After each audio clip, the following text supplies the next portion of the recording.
Sejam muito bem-vindas a mais uma conversa Ativa Corpo e Alma, com o apoio Hidrolact. E hoje temos connosco a Ana Cristina Silva, escritora, professora, psicóloga e autora de livros onde as mulheres têm sempre papéis fortes. A Ana Cristina está hoje connosco para nos falar de livros, os seus e os dos outros, portanto fiquem aí que vão gostar imenso de conhecer. Olá Ana Cristina, obrigada por estares connosco. Olá. Obrigada pelo convite, é um prazer, já te conhecia de algum modo, mas é um prazer ver-te ao vivo e interagir contigo desta maneira. Quer dizer, vai ser melhor quando formos beber o tal café. Havemos de chegar aí. Olha, o tema desta conversa é os livros da nossa vida. Eu ia começar exatamente por aí. Eu sei que isto é uma pergunta que não se deseja a ninguém. Se tivesses de escolher, qual seria o livro da tua vida? O livro que mais te ensinou o prazer de ler? O meu livro favorito é, desde os 17 anos, As Memórias de Adriano, que eu li para aí umas 10 vezes. Com que idade é que leste? Devo ter lido a primeira vez pai, com 17 anos. Uhum. Eu lembro de falar dele aos 18 anos e dizer o seguinte, e que qualificação que mantenho absolutamente. Ou seja, há autores que conseguem contar histórias magistralmente. E eu na altura dizia, talvez eu fosse um bocadinho mais velha quando dizia isto, estou-me a armar em gênio, mas não era muito. 18 anos. E na altura eu referia o Gabriel Garcia Marques, que também tinha lido e que tinha adorado os 100 anos de solidão. E depois há autores que conseguem fazer da linguagem um diálogo intenso com o leitor, como é o caso da Marguerite Duras, que eu também tinha lido na altura. E depois há autores magistrais que conseguem conjugar as duas coisas. E eu classificava na altura, e continuo a classificar, a Marguerite Yourcenar e o nosso Saramago, que é o meu autor português favorito. O Saramago foi quase responsável. Eu lembro, no 12º ano, ter um exame de matemática, tive boa nota, mas em vez de estar a estudar matemática, li o Memorial do Convento. Pelos vistos ajudou. Olha, como é que se passa de leitora a escritora? Eu acho que a maior parte... Pronto, eu não sei como é que são os outros, mas eu quando tinha 7 anos, portanto, eu escrevia e adorava ler, portanto, mas fiz o percurso que se calhar é igual ao teu, do Nodi, que foi... Sempre testei a Anitta, achei que eu sempre uma porcaria, mas o Nodi, porque tinha aquela cidade dos brinquedos. E o carro, não é? Exatamente. E os diabretes. Pronto. E agora já não há, não sei se viste, que eles deram sopa nos diabretes, já não existem. Não sabia. Não existe. Eu tenho ainda a coleção de Nodi. Não da Anitta, que deitei fora, mas o Nodi ainda tem. Os 5, e depois a Agatha Christie, e depois os clássicos. Pronto. E eu queria ser escritora, queria ser médica e escritora. Mas depois deixei-me disso. E eu dizia, quer dizer, quando era adolescente, fiz contos. Nunca tive um diário, nunca fiz poemas, até hoje. Fiz contos autobiográficos. E depois, aos 30 anos, por uns acidentes de percurso, fiz uma história autobiográfica que dei a ler, que está para aí, nem sei onde é que está, quer dizer, acho que sei, mais ou menos, que dei a ler a uma amiga minha, que é professora de português, e disse-me que nunca tinha lido nada como aquilo, que eu achei um exagero. Mas, entretanto, fui para o doutoramento, eu sou uma mulher muito responsável, e fiz o doutoramento num ano. Eu tive uma bolsa e fiz um doutoramento num ano. Praticamente bati o recorde nacional de velocidade em doutoramento para... Sim, o meu doutoramento não está mal. Não está mal, foi editado pela Gulbenkian e está esgotado. E depois ainda tinha bolsa, aliás, tinha mais de 3 anos de bolsa. Fizeste o doutoramento em quê? Em Psicologia da Educação. Ok. Tenho um livro que se chama Até à Compreensão do Princípio Alfabético, um best-seller. Está esgotado. Já não existe. Está esgotado na Gulbenkian. E depois do teu doutoramento? Portanto, depois do doutoramento, aliás, quer dizer, fiz o doutoramento, mas deixei de estar cá em casa, não entreguei. Portanto, estava com bolsa, não sei se isto... já foi há 20 e tal anos, já ninguém... Sim. E pronto, entretanto, pelo meio, tive um desgosto grave de amor. E tinha lido o livro daquela, sobre a Mariana, que se chama Mariana, de uma canadiana, que agora não me lembro. Eu sei, é Catherine... Exatamente. Catherine qualquer coisa, também li. Pronto, eu achei um belo livro, numa perspectiva anglo-saxónica, mas não era ela. Sim. Mas não era ela. E aqui fui eu, alegremente, ser ela.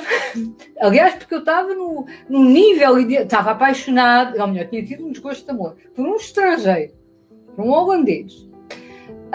E, portanto, estava praticamente num processo de pura identificação, aquilo. Portanto, mas escrevi quando ela era velha. Portanto, o meu primeiro romance, que já nem me lembro, que se chama Mariana Todas as Cartas. Escrevi em 4 meses. Aliás, a Piedade Ferreira, que foi a minha primeira editora, disse: não diga a ninguém que escreveu isso em 4 meses. Nunca o corrigi, aliás, aquilo tem gralhas, algumas graves. Nunca o corrigi, porque aquilo escrevi assim. Portanto, fiz pesquisa, e eu sou rápida a fazer pesquisa, porque eu sou investigadora, mas não muito isso. Há pessoas que leem tudo. Eu não. Como não tenho tempo, vou ler aquilo que eu acho mais relevante. Tiras o essencial, não é? O essencial. Porque também não queremos tratados nos livros.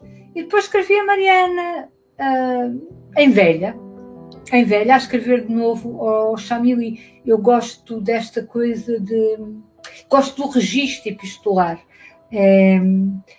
Simultaneamente, tenho, por exemplo, a Segunda Morte da Ana Karenina também tem o registro epistolar, não completo, porque é simultaneamente falar com o outro que é uma personagem e falar com o leitor. E eu acho isso particularmente interessante. Aliás, e é muito engraçado, falaste da Segunda Morte da Ana Karenina, e também, quando estavas a falar da Mariana, eu estava a pensar que é muito giro em todos os teus livros aquela ideia de que o amor não tem idade, não é? Ama-se em... Pode-se amar de maneiras diferentes, mas ama-se em velho como se amava em novo. Quer dizer, ama-se, não da mesma maneira, mas ama-se, não é? Sim. E depois tu tens outros 2 livros em que também recuperas outros escritores, como o Rimbaud e a Flor Bela Espanca. O que é que todos estes 3 têm em comum? Eram seres não convencionais? Exatamente, estava a esquecer desse. Eram seres não convencionais ou não têm nada em comum? São poetas, não são só escritores, são poetas. Ok. São poetas e eu adoro poesia e sou incapaz de escrever, não tenho o ritmo da poesia. Eu leio muitas vezes, não sou capaz. Ou seja, é daquelas coisas que sei que o meu cérebro não está programado para a poesia. E, portanto, tiveram vidas excepcionais. Tiveram vidas excepcionais. Eu gosto sempre eu acho que sou, e tu disseste ao princípio, que sou psicóloga, sou professora universitária no ISPA, portanto. E a psicologia, a leitura por dentro, a interpretação, é uma coisa que me interessa particularmente. E em todos esses 3, nos 3 poetas, não tanto na Mariana, porque a Mariana é diferente, são as cartas, é mais... Nos 3 poetas, eu quis que houvesse um diálogo, não uma intertextualidade, mas um diálogo, uma construção da personagem que tivesse em conta a sua forma de ser poeta. E depois as suas particularidades, por exemplo, no caso da Bela, que foi reeditada o ano passado e foi reescrita, porque eu já não me identificava na forma como escrevia, no caso da Bela, eu estudei muito a poesia dela e parti de uma hipótese psicológica que ela era uma borderline. Aliás, o livro que me inspirou a escrever a Bela foi um livro de uma autora que é Joyce Carol Oates, que eu adoro, e que escreveu um livro sobre a Marilyn Monroe. Bom, eu achei, a nossa Flor Bela é o nosso ícone e tem essas características, porque ela, e eu nem sequer era uma grande fã da Flor Bela em termos poéticos. Depois podia gostar mais, por ter estudado. Porque acho que tem alguns sonetos mesmo muito bons. Mas na altura não era. Curiosamente, também tinha o diário que me foi dado por uma pessoa que significativo aos 18 anos. Foi mais o diário do que a poesia que eu entrei. E depois a história dela é uma história fabulosa, conhece a história, não é? Portanto, ela foi... A mãe biológica era amante do pai e ela foi criada pela mulher legítima. E, portanto, este triângulo não dá saúde mental a ninguém. E naquele tempo ainda menos, não é? Em qualquer altura. Em qualquer altura. E o pai dela, que ela adorava, que era fotógrafo, que era um homem muito para a frente, fotógrafo, introduziu em Portugal o Vitacoscópio, agora não sei dizer, mas um antepassado do animatógrafo. Portanto, fazia projeções, portanto, era um homem muito para a frente, mas que só reconheceu já nos anos 60. Portanto, ela era bastarda. E pronto, depois teve aquela vida. E depois toda aquela parte do irmão, não é? Que foi um drama. Sim, e isso aumentou, porque morreu e era, digamos, eu parti da hipótese, não tanto pela coisa incestuosa que eu acho, mas é a única figura segura na vida dela. Sim. E ela degradou-se a partir do momento em que eu teve o acidente, ou se matou, porque eu também estava com um desgosto de amor. E, portanto, a personagem é fascinante. E é fascinante depois introduzir alguns registros da sua própria forma de escrever, não é da forma de escrever, da forma dela abordar, porque eu escrevo, neste caso, eu escrevo na primeira pessoa e na terceira pessoa. Os maridos, o namorado, o primeiro namorado, e os três maridos são escritos na terceira pessoa, e ela, como uma espécie de registro pós-mortem, porque aquilo começa com o suicídio, é escrito na primeira pessoa. E portanto ela é extraordinária, como o Al-Mutamid, que matou o seu melhor amigo, e o Rambo, que é aquele ícone, e que tinha uma relação com a mãe de amor-ódio terrível, e que foi um viajante, e onde trocou a poesia, por não ter sido aceito pelos seus pais, a partir de determinada altura, pelo negócio e pela viagem. E, portanto, olha, tu falaste em Borderline a propósito da Florbela. Outra personagem que eu acho absolutamente fascinante é uma psicopata, que é a Leninha que tu recriaste em As Longas Noites de Caxias, que é o retrato de duas mulheres opostas, não é? Uma agente da PIDE e a sua vítima. Eu tenho duas perguntas para ti a propósito desse livro, que é absolutamente brutal. Como é que foi fazer a investigação para esse livro? E depois, ainda é importante recordar uma altura em que Portugal e, acima de tudo, as mulheres não tinham tantas liberdades, coisa que nós hoje em dia tendemos a esquecer um bocadinho, não é? Acho... Portanto, a investigação... Eu disse há pouco que esse livro foi o livro que me foi mais difícil de escrever. A Teresa Horta há muitos anos disse que eu era uma mulher, uma escritora da violência, e se calhar sou.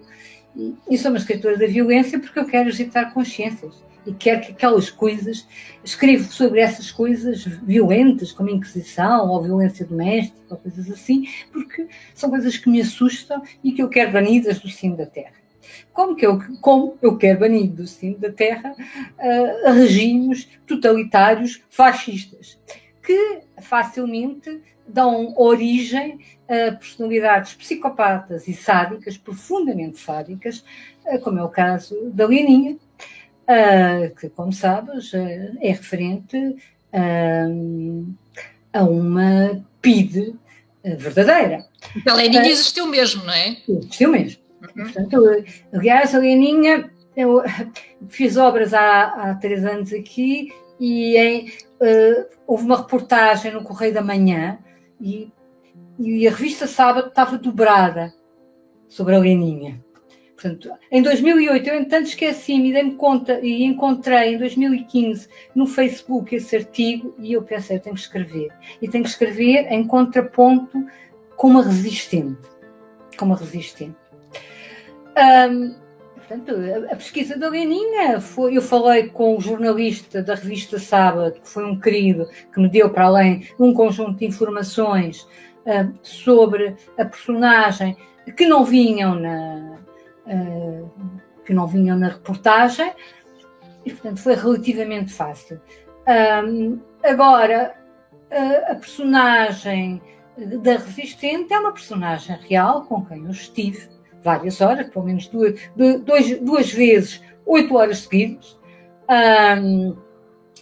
e que fez com que eu assumisse este livro com um medo e uma responsabilidade como eu não tive em relação a nenhum outro livro, porque mesmo quando vou a personagens reais, e eu gosto de ir a personagens reais porque gosto daquele registro da ficção interpretativa,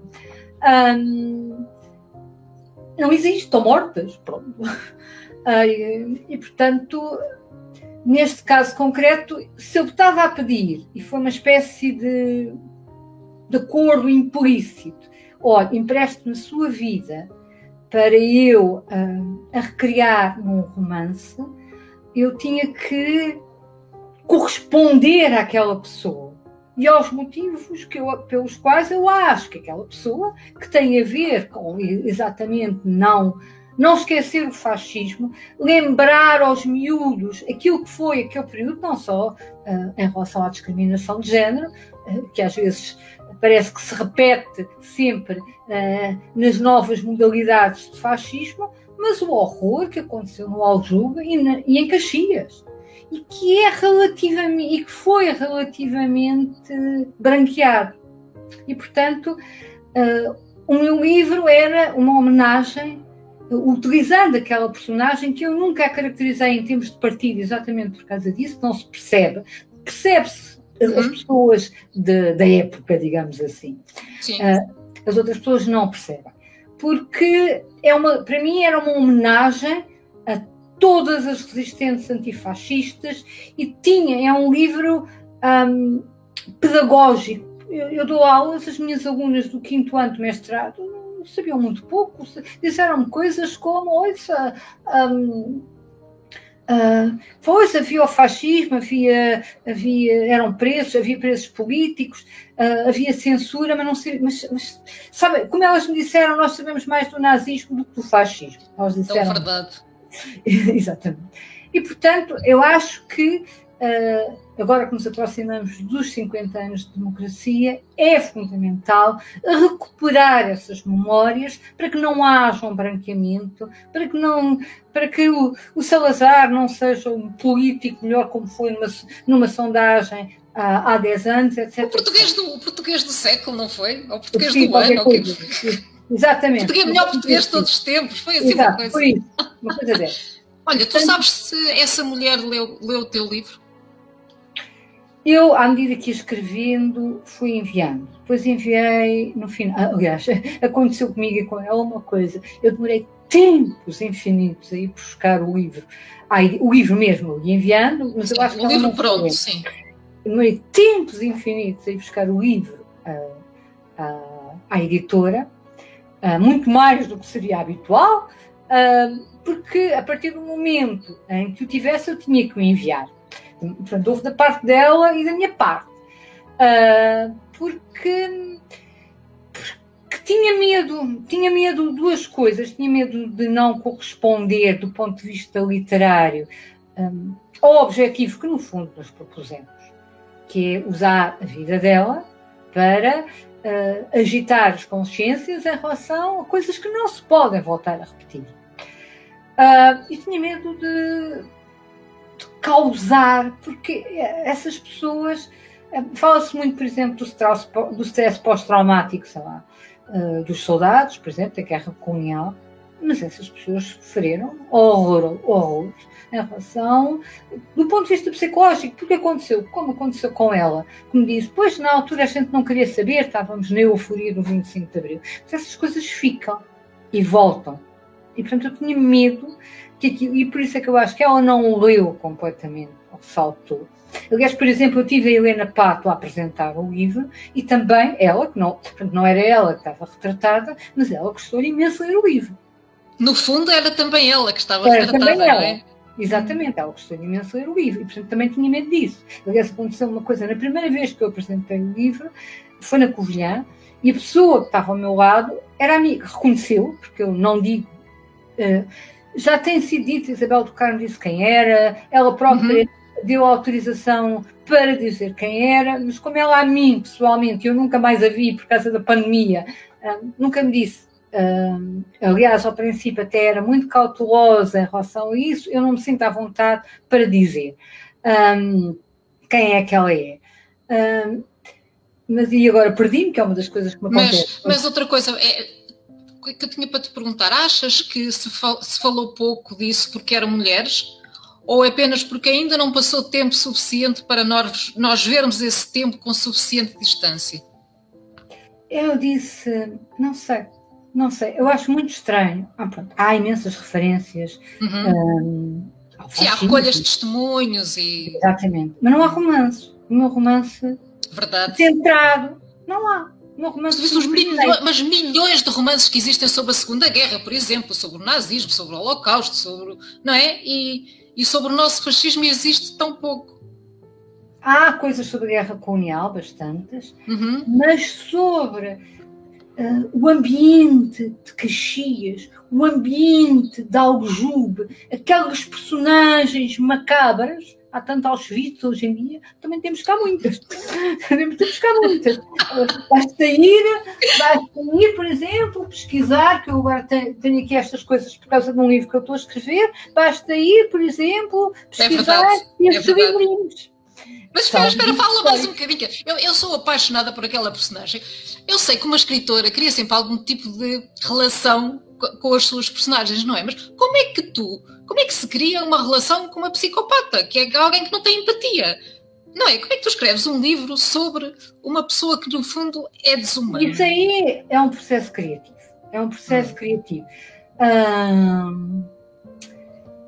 E eu também já estou calejada. Estou a escrever o meu 15º romance, para além daqueles fogachos que estão para aqui. Uma psicopata não é nada. Não, eu já tinha escrito eu escrevi há uns anos um livro que se chama As Fogueiras da Inquisição, que tem um inquisidor, também escrito na primeira pessoa. Um inquisidor profundamente sádico. Aliás, foi o segundo romance que eu escrevi, depois teve 5 anos no computador, até eu ser capaz de o reescrever. Mas a primeira versão que eu escrevi, portanto, eu era, não sei se sabias, mas quando os condenados iam para a fogueira, 3 dias antes eram atados com as mãos atrás das costas para não cometerem, para eventualmente não se suicidarem. Portanto, e o meu inquisidor ia espreitá-los. E depois tinha um discurso perfeitamente... Portanto, eu via e ia espreitá-los porque ele queria ver o sofrimento antes do auto de fé. Mas depois punha aquilo tudo como... Mas tu inventaste isso ou é verídico? Não, eu inventei. Okay. Inventei. Portanto, há um psicopata dentro de ti. Pronto, mas eu estava a contar isto para dizer... Quando eu escrevi isto, a primeira vez que eu escrevi isto, saí porta fora para a rua a pensar, mas que raio de pessoa sou eu para escrever isto? E agora não tenho isso. No caso concreto da Leninha, é um exercício criativo. É um mero exercício criativo que eu quero que tenha um efeito. Curiosamente, custou-me muito mais escrever a parte da Laura. Porque a parte da Laura... Com essa sim, a pessoa identifica-se, não é? Exatamente. Custou muito mais, custou-me imenso. Foi um livro... eu não sou para escrever livros, mas custou-me imenso escrever este livro. Foi um livro que... porque eu sentia, se calhar é uma estupidez e uma prepotência. Senti uma responsabilidade que eu nunca senti em relação a nenhum livro. Tanto que, por exemplo... isso condicionou as minhas escolhas do ponto de vista literário. Do ponto de vista literário, é uma crítica que se pode ser feita, mas eu assumi isso. Não, a personagem Leninha segue, vê-se, acontece, depois continua a existir depois do 25 de Abril. E a Laura quase nada, porque eu não podia dizer, porque aquilo que aconteceu a seguir eu acho que não é relevante para o livro. E eu não me senti, a única coisa que é inventado é que ela não teve no julgamento. Não teve no julgamento.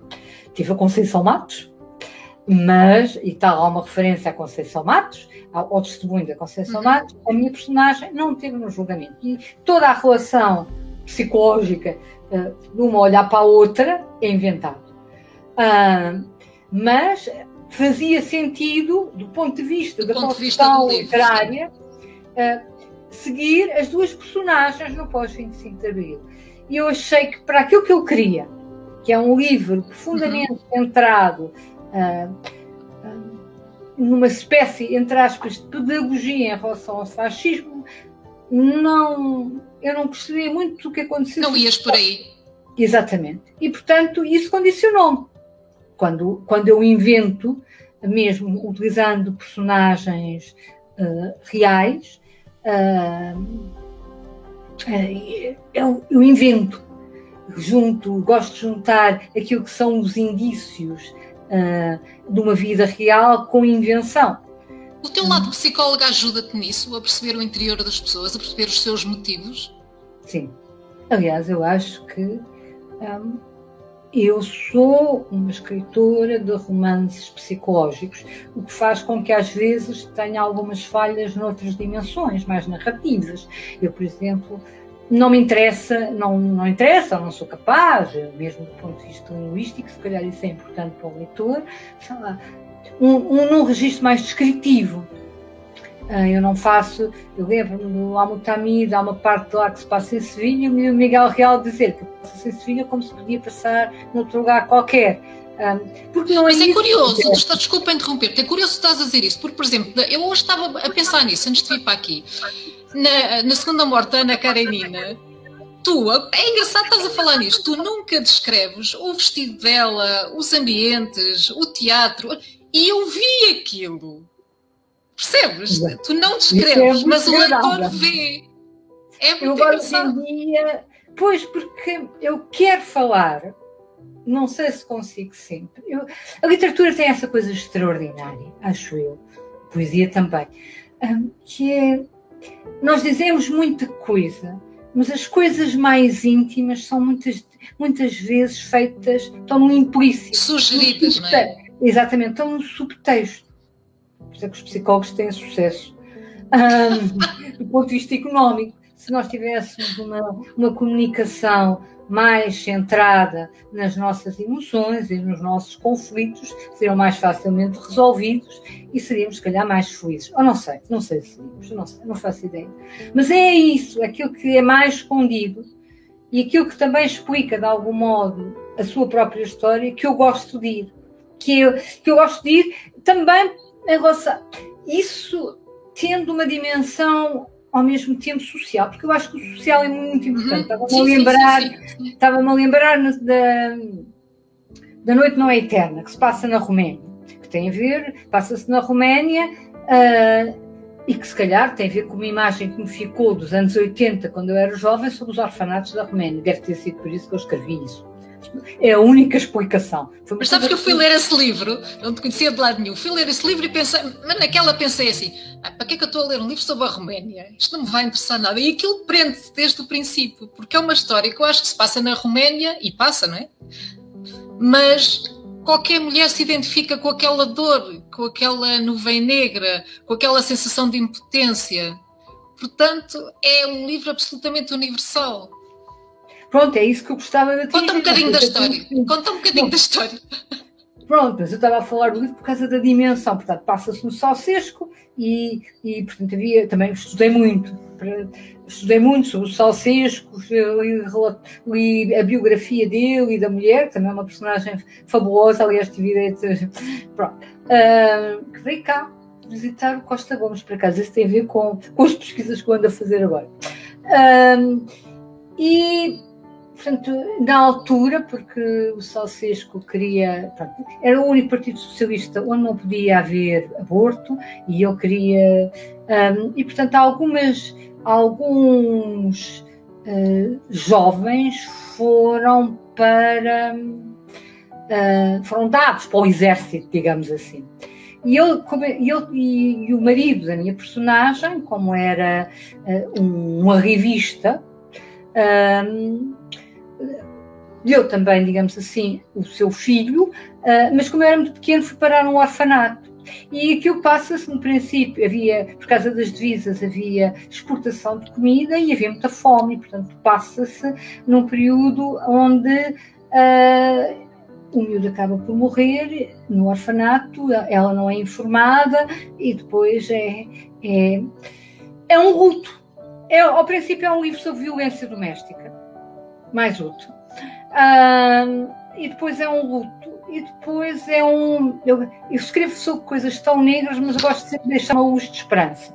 E depois é um livro sobre uma reconstrução desse luto a partir de uma resistência, da resistência neste caso, ao Ceausescu e não digo mais. Mas o que está em causa também é que nós não podemos separar a história de vida e as histórias, a narrativa, do próprio contexto. Acontece a mesma coisa no livro que estavas a falar, As Longas Noites de Caxias. Não de uma forma muito detalhada, porque não era esse o objetivo, mas tu vês a escola primária do tempo do fascismo, tu vês... há referências, aliás, foi por isso que eu escolhi a personagem, porque tinha o campo e a cidade, digamos assim. Tu vês... a fome nos camponeses e a escolha, portanto, tu vês as questões do operariado, porque ela ficou primeiro a viver, todo, quer dizer, não é descrito, porque não é isso a base, mas é, digamos assim, o pano de fundo social onde se desenrola a vida das personagens, e isso deve ser por ser de Vila Franca e ter um neorrealista eu não consigo separar uma coisa da outra, apesar de ser tão psicológica. Olha, para acabarmos agora, diz-me para que é que ainda serve a literatura ainda hoje? Para que é que servem os livros? O que é que nos dão? Para nos conhecermos a nós e aos outros, numa dimensão que ultrapassa aquilo que é verbalizar. A nós e aos outros em relação ao que é intemporal. Tu lês o Shakespeare, e o Shakespeare, que eu considero o primeiro grande psicólogo, fala de todas os principais impulsos e constantes do caráter humano, da natureza humana, que se repetem ao longo da história. Tu vês em Shakespeare a questão do poder, a morte, a guerra, o amor. Não sei porque que só o amor só aparece em quarto lugar. Podia ter começado pelo amor. Estás a ver as prioridades da nossa vida. O amor, a ganância. E, portanto, nós encontramos isso, e estas questões, estes temas, repetem-se, sendo atualizados em função do momento da época histórica. E, portanto, a literatura serve-nos para nos abrir a nós próprios, para além das nossas defesas, e para nos abrirmos aos outros, que é na sua diversidade cultural, na sua diversidade de género, na sua diversidade de orientação sexual, na sua diversidade. E por isso é que eu acho que, não naquele sentido de agora vamos dar o autor, tem esta coisa da narrativa, o ler para os miúdos, ler, mesmo no secundário, ler para eles. O Daniel Pennec era um professor e lia para eles. A ler para eles e discutir com eles abre para aquilo que é invisível, mas muito presente em todos nós. É para isso que serve a literatura. Ana Cristina, gostei tanto, obrigadíssima. Acabamos com essa bela palavra diversidade. Obrigada por ter estado connosco. Obrigada. Foi tão bom conversar contigo. Também, beijinhos e obrigada. Até já. Obrigada.